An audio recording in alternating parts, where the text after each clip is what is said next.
سوال یہ ہے کہ یہ جو شوال کے 6 روزے ہیں یہ کسی نے رکھنے کی نیت کی ہو لیکن اس کے رمضان کے کچھ روزے رہتے ہوں تو پہلے وہ رمضان کے روزے مکمل کرے گا یا یہ شوال کے روزے رکھ سکتا ہے؟ دیکھیں بات یہ ہے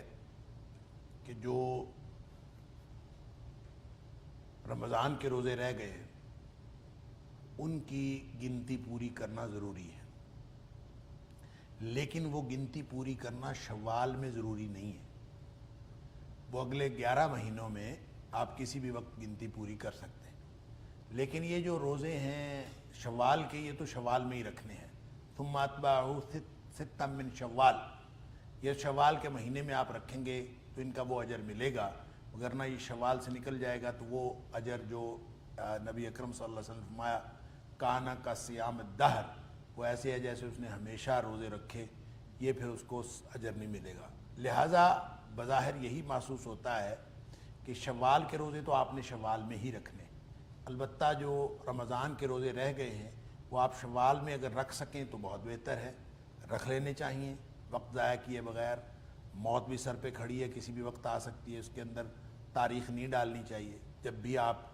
گنتی پوری کرنے کے قابل ہوں تو آپ کو روزے رکھ لینے چاہیے۔ تو بہتر یہی محسوس ہوتا ہے کہ وہ بھی روزے رکھ لیں اور شوال کے روزے بھی رکھ لیں۔ لیکن اگر کوئی ایسی صورت ہو کہ وہ سارے روزے نہیں رکھے جا سکتے تو ان روزوں کو مؤخر کیا جا سکتا ہے شوال کے علاوہ کسی اور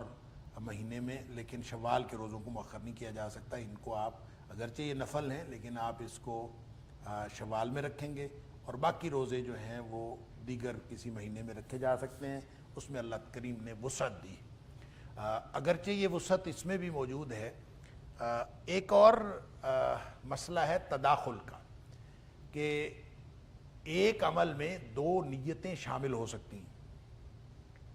کہ آپ روزہ رکھ رہے ہیں اور اس روزے کے اندر آپ 2 نیتیں کر لیں، اس کو تداخل کہتے ہیں۔ تو یہ ہو سکتا ہے، لیکن یہ فرض اور نفل کا تداخل نہیں ہو سکتا، یعنی ایسے نہیں ہو سکتا کہ آپ فرض اور نفل 2 کو، اگر یہ تو ہو سکتا ہے کہ نفل آپ نے سوموار جمعرات کا آپ روزہ رکھتے ہیں تو آپ سوموار جمعرات کا روزہ آپ رمضان میں یہ شوال میں روزے رکھیں، تو جو نبی پاک صلی اللہ علیہ وسلم سوموار جمعرات کا روزہ رکھتے تھے اس کی نیت بھی کر لیں کہ آپ ہمیشہ رکھتے ہوں، اور ساتھ آپ شوال کے ان روزوں کی نیت بھی کر لیں، یہ تو ہو سکتا ہے۔ یعنی 2 نفل کی نیتیں جو ہیں وہ ایک عمل میں شامل ہو سکتی ہیں، لیکن ایک فرض اور ایک نفل ان دونوں کی نیتیں ایک میں شامل نہیں ہو سکتی۔ واللہ اعلم بالصواب، لہٰذا